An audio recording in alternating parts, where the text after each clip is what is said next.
ఈ విశ్వంలో అన్నీ అంటే మన చుట్టూ ఉన్న గాలి దగ్గర్నించి మనం నిలబడ్డ నేలదాకా అన్నీ పరమాణువులతోనే తయారయ్యాయి. అయితే ఈ పరమాణువులను ఒకదానితో ఒకటి కలిపి ఉంచేదేంటి?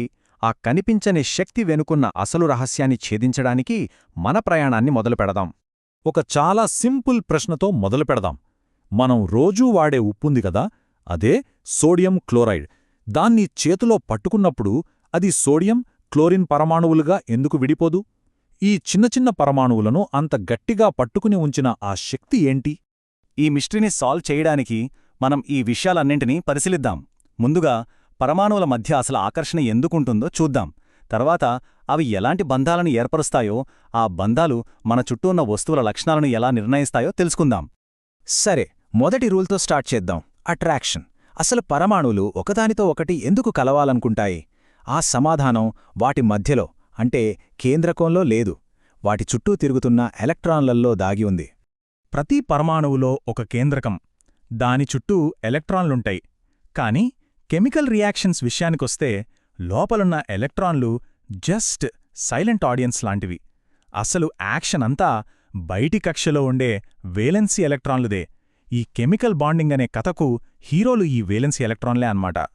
ఇప్పుడు పీరియాడిక్ టేబుల్లోనే రాక్ స్టార్స్ని కలుద్దాం. అవే జడవాయువులు. నియాన్, ఆర్గాన్, క్రిప్టాన్ లాంటివి కెమికల్గా చాలా బద్ధకంగా ఉంటాయి. అవి ఏ రియాక్షన్స్లోనూ పాల్గొనవు, ఎందుకంటే వాటి దగ్గర ఒక మ్యాజిక్ నంబరుంది, 8. వాటి బయటి కక్షలో కరెక్ట్గా 8 ఎలక్ట్రాన్లుంటాయి. ఇది వాటికి పర్ఫెక్ట్ స్టెబిలిటీని ఇస్తుంది. ఈ 8 అనే నంబరే కెమికల్ బాండింగ్ మిస్టరీకి తాళం చెవి. మిగిలిన పరమాణువులన్నీ కూడా ఈ జడవాయువులలాగా మారడానికి తెగ ప్రయత్నిస్తుంటాయి. ఈ ప్రయత్నాన్నే మనం అష్టక నియమం అంటాం. స్టెబిలిటీ కోసం, అంటే తమ బయటి కక్షలో 8 ఎలక్ట్రాన్లను సంపాదించడం కోసం పరమాణువులు బంధాలను ఏర్పరుచుకుంటాయి. రసాయన బంధం వెనుక ఉన్న అసలైన డ్రైవింగ్ ఫోర్స్ ఇదే.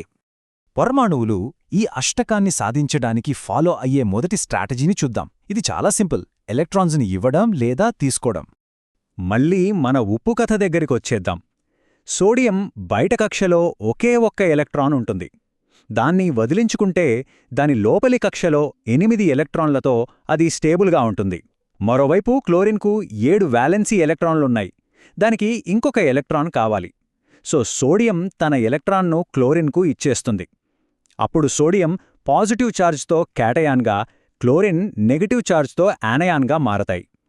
ఈ ఆపోజిట్ ఛార్జెస్ ఒకదానినొకటి బలంగా అట్రాక్ట్ చేసుకుంటాయి. అదే అయానిక బంధం.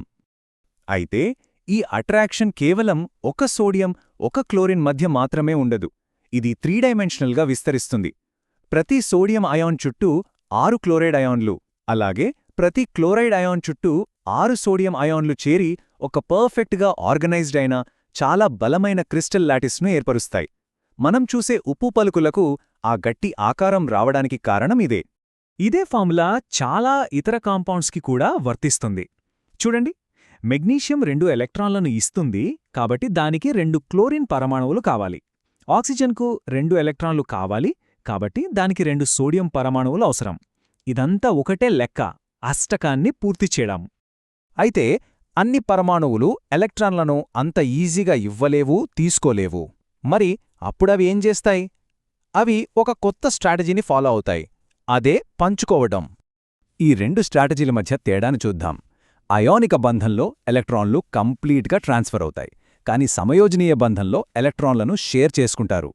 ఒక పరమాణువు ఎలక్ట్రాన్లను బలంగా లాగితే ఇంకొకటి ఈజీగా ఇచ్చేస్తే ట్రాన్స్ఫర్ జరుగుతుంది. మరి 2 దాదాపు సమానంగా ఎలక్ట్రాన్లను కోరుకుంటే అప్పుడు షేరింగ్ ఒక్కటే దారి. అందుకే అయానిక బంధం చార్జ్డ్ అయాన్లను క్రియేట్ చేస్తే, సమయోజనీయ బంధం న్యూట్రల్ అణువులను క్రియేట్ చేస్తుంది. సో ఇక్కడ అసలు పాయింట్ ఏంటంటే, 2 పరమాణువులు తమకు అవసరమైన ఎలక్ట్రాన్లను ఒకరికొకరు అందించి ఆ ఎలక్ట్రాన్ జంటను ఇద్దరూ కలిసి పంచుకుంటారన్నమాట. ఇలా పంచుకున్న జంట ఇప్పుడు 2 పరమాణువుల బయటి కక్షకు చెందినదిగా లెక్కించబడుతుంది.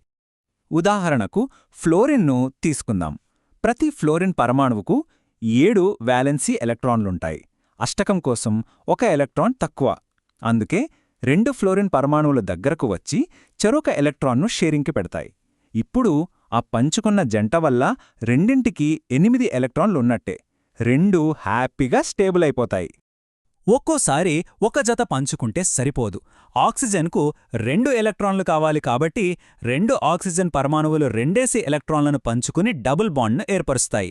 నైట్రోజన్కు 3 ఎలక్ట్రాన్లు కావాలి కాబట్టి అవి 3 ఎలక్ట్రాన్లను పంచుకుని చాలా బలమైన ట్రిపుల్ బాండ్ను ఏర్పరుస్తాయి. ఇప్పటిదాకా మనం పరమాణువులను ఎలా కలపాలో చూశాం. ఇప్పుడు ఆ బంధాలు అణువులకు వాటి స్పెసిఫిక్ 3 డైమెన్షనల్ షేప్స్ను ఎలా ఇస్తాయో చూద్దాం. ఎందుకంటే ఒక అణువు యొక్క ఆకారం దాని పనితీరును నిర్ణయిస్తుంది.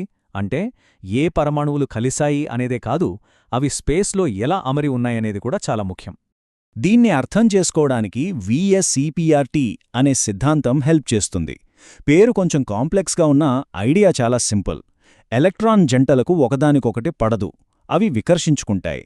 అవి బంధంలో ఉన్న జంటలు కావచ్చు లేదా ఒంటరి జంటలు కావచ్చు. ఒక అణువు స్టేబుల్గా ఉండాలంటే ఈ ఎలక్ట్రాన్ జంటలు ఒకదానికొకటి వీలైనంత దూరంగా వెళ్లి వాటి మధ్య వికర్షణను తగ్గించుకోవాలి. ఈ అమరికే అణువుకు దాని ఫైనల్ షేప్ని ఇస్తుంది. ఫర్ ఎగ్జాంపుల్, నీటి అణువు వంగి ఉండటానికి, మీథేన్ టెట్రాహెడ్రల్ షేప్లో ఉండటానికి కారణమిదే. సరే, పరమాణువులు బంధాలను ఎందుకు, ఎలా ఏర్పరుస్తాయో చూశాం.